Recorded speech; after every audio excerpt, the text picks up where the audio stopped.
Good evening and welcome to Saturday Night Scares, scary stories for adults and brave teens. I'm Marnie, a librarian at the Youngstown Public Library, and tonight I'm going to read you a short story called Must Be This Tall to Ride by Seanan McGuire from the anthology Echoes by Ellen Datlow. Must be this tall to ride. There is a point at which sound becomes a physical thing, with teeth and claws slashing wildly at everything around it. Brianna held the strap of her purse a little tighter and tried to stand fast against the assault coming from all sides, the fangs of the world biting into the soft flesh of her ears, dazing her and slowing her down. "Come on, slowpoke!" Her sister's hand grasped her elbow, tugging her deeper into the midway, refusing to yield to the sound. Brianna didn't fight. It was easier if she let Cindy pick the direction and guide their activities. That way, all Brianna had to do was keep her knees from buckling as the roaring of the world crashed down on her head. "Where are we going?" she asked. "Anywhere, everywhere. Loosen up, Bri. We're having an adventure." Brianna, who would have been happier if adventure had been something that happened to other people and left her out of it, didn't say anything. She just held on. The kids from school would have been amazed to see them now. The Harris kids at the carnival, both of them running through the crowds like they belonged, like they wanted to be there. Brianna felt a little smug about that. Everything was too loud and too bright and too much, but she was still there, still a part of the scene that was unfolding all around them. None of the people in this crowd were going to whisper behind their hands about how sad it was for Cindy to have a freak for a sister, or how lucky their parents were to have at least one ordinary daughter, one daughter worth the effort required to love her. Never mind that Cindy didn't think there was anything wrong with Brianna. Never mind that Brianna was perfectly happy to be who she was and couldn't imagine wanting to be anyone else. She was still and would always be a social millstone, dragging her sister to the bottom of the lake when she could have been skimming the surface like a queen. It couldn't be helped. But here they were, despite it all, running through the summer carnival like they didn't have a care in the world. It had appeared in the empty Target parking lot across from their hotel overnight, seeming to burst out of the concrete already assembled and ready to beguile. Their parents weren't out from escorting two teenage girls with radically differing ideas of fun across America's heartland, a road trip that had seemed inspired when it began and now seemed simply endless, the sort of thing devised as a punishment for some unspeakable crime, had been quick to press money into their hands and shoo them away, seeing the promise of peace in the sunlight glittering off the Ferris wheel. It was early enough in the day that the crowds were thin, at least compared to what they would swell into as the afternoon ripened toward evening. And while the sound and spectacle was still enough to make Brianna's head spin, she could handle it if she kept her eyes on her sister and didn't try to look around. Cindy, who'd been guiding Brianna through the world their entire lives, didn't let go or slow down as she plunged forward, hauling her precious cargo in her wake like the world's blondest, bubbliest tugboat. "I want to ride the Scrambler," announced Cindy gleefully, "and the roller coaster, and the centrifuge, and the Ferris wheel, and we don't have that many tickets, and we don't have the money for that many tickets." "Well, I want to ride as many of them as I can." Brianna closed her eyes, letting Cindy pull her along, and did the silent math of the carnival's costs in the comforting dark. She stumbled but didn't fall. When she opened her eyes, she said, "We can both do 2 rides, and then you can do 1 on your own. After that, we have to go back and shake Dad down for more cash." Cindy snorted. Their father would talk about how neither of them appreciated the value of $1, how when he'd been their age, he'd held down a steady after-school job and graduated high school, ready to make his way in the world, and then he would hand them each another $20, because he wanted their teen years to be happier than his had been. It was a predictable dance.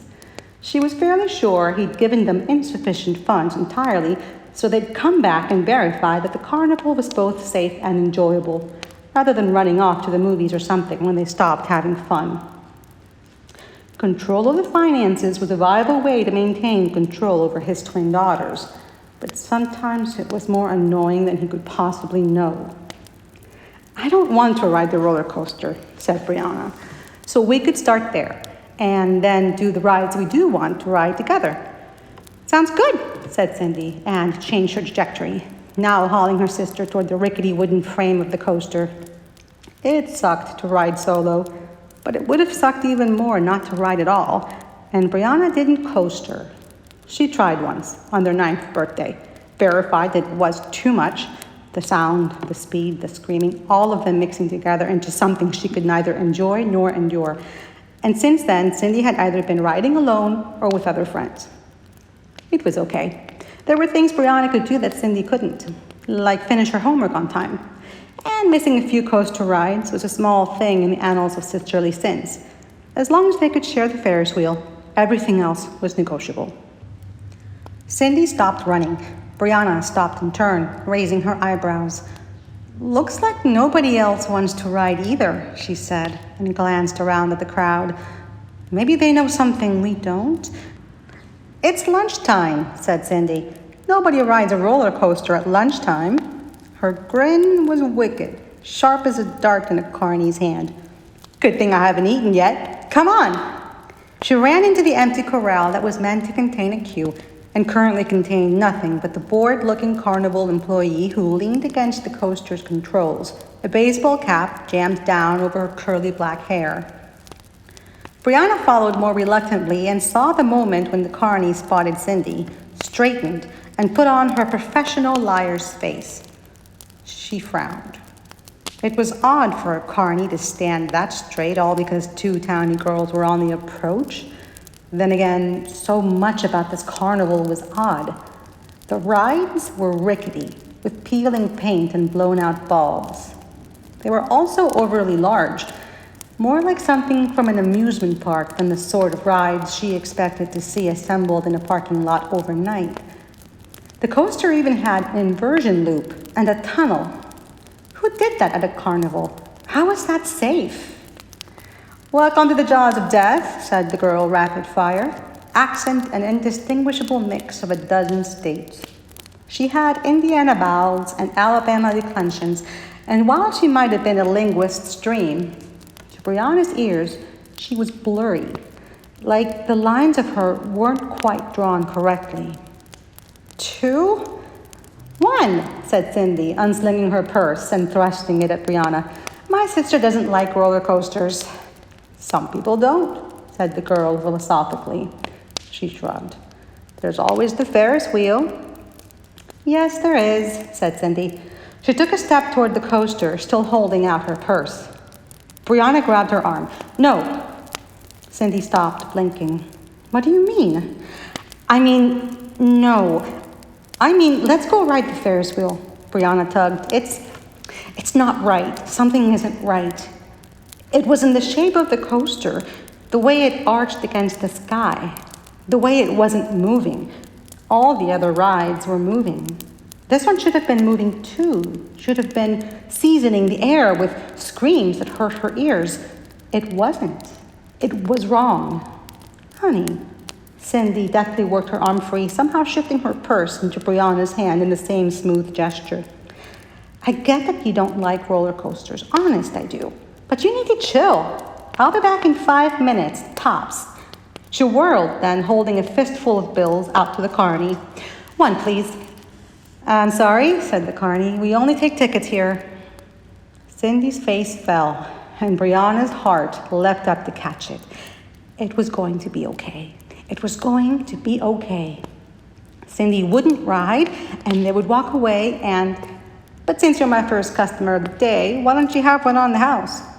The carny continued smiling her midway dark smile as she gestured grandly toward the coaster train. "Your chariot awaits." Brianna grabbed for Cindy's arm again, but it was too late. Cindy was past listening to her objections, past caring about what she wanted. Cindy was going to ride, and it was going to be glorious. She dropped herself into the car and pulled the safety bar down over her head, and if the carny's smile was a sharpened dart, hers was a balloon. bright and beautiful and ready to burst. Away we go, intoned the carny, and jabbed her finger down on the button that would send the train creaking down the track, gathering speed as it went. Brianna clutched her sister's purse against her chest and watched the train move, unable to shake the feeling that something was terribly, impossibly wrong. The sounds of the carnival seemed almost muffled now, heard through a wall of cotton, not nearly as overwhelming as her dread. The train slipped into the tunnel's mouth, vanishing from sight. The carny turned to face Brianna, removing her hat so that her hair cascaded down in a cotton candy cloud. And she wasn't smiling now. No, she wasn't smiling at all, although her mouth was still a dart waiting to be thrown. Everything about her was a weapon, and all of her was aimed at Brianna. "The track broke," she said matter-of-factly, like this made all the sense in the world. 7 years ago, it broke and the train came off the rails and slammed into the loading area. Everyone on the train died, along with 2 carnies. You would have heard about it on the news if you'd been from around here. You would never have stopped to ride a coaster at this carnival because you'd know we didn't have one. Brianna's legs were rotten timbers, shaking, threatening to drop her to the ground even as they refused to let her move. "It's funny, though," continued the carny. "Sometimes a big enough blood sacrifice comes with certain compensation. People like to make jokes about carnivals being dangerous, but the fact is it wasn't their fault. It wasn't our fault. There was a flaw in this deal, nothing the safety checks could have caught. It could have happened to anyone. It could have happened to Disneyland. I guess we drew the low card in the deck that day. But since then, there haven't been any accidents. There haven't been any deaths. There haven't even been any major injuries, except..." The carny looked meaningfully to the coaster. In the distance, Brianna could hear her sister's joyful screams. They weren't terrified yet. That part was coming. "You're lying," Brianna said, even though she knew the woman wasn't. No lying for the roller coaster on the first day of the carnival, the way the sound of the midway was muffled like the world was far away. This was a bad place. This was a wrong place. "If you like," said the carny. "That would be the easy choice." "Choice?" asked Brianna. "I don't usually get 2 people on the platform, so yeah, choice." Calmly, the carny looked at Brianna and asked, "Does the train crash into the parking lot or the platform? Heads, she dies. Tails, you do. Choose. Or decide this is a lie and walk away. That's a choice too. Blood sacrifices have to be renewed. Once every 7 years, there has to be a reminder of what we've paid and what doesn't have to happen anymore. If the train crashes into the platform, you'll die too. Too late for that. I said 2 carnies died, remember?" The carny turned, seeming to track the progress of the train with the motion of her head. "Now I make sure the sacrifice gets renewed. I keep us safe. Almost out of time. Choose." Brianna knew which choice she was supposed to make. The choice the stories had been sketching out for her since she was old enough to understand that she was odd. She's supposed to say that she's the strange one. She's the one who doesn't quite fit in, and stand aside in favor of her sister, who could live a normal life without all the tangles and trappings of Brianna's neurology. She also knew that, supposed to or not, she couldn't live with being the reason her sister was gone. And Cindy, normal or not, could never live with being the reason Brianna was dead. Cindy was the only reason she was standing there for the train to crush. One way or the other, one of them wound up with blood on her hands. And all to pay. Brianna smiled, looking at the carny, and said, "No." The carny blinked. "What?" "No. I don't know if you're a ghost or a demon, and I don't care. Cindy took a ride because you told her she could have one. She didn't pay for it. You said that sometimes a blood sacrifice comes with compensation. Well, everyone who died on the train paid to be there. Everyone who died on the platform worked for the carnival. You made contracts. You made promises. Cindy didn't. She lives, and I live, and I take my sister home.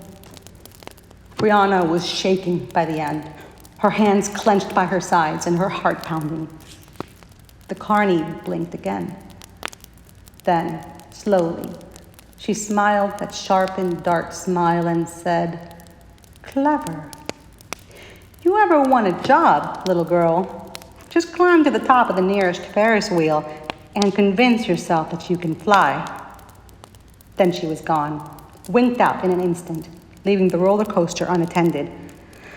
Brianna made a sound that was somewhere between a scream and a squeal as she launched herself at the controls.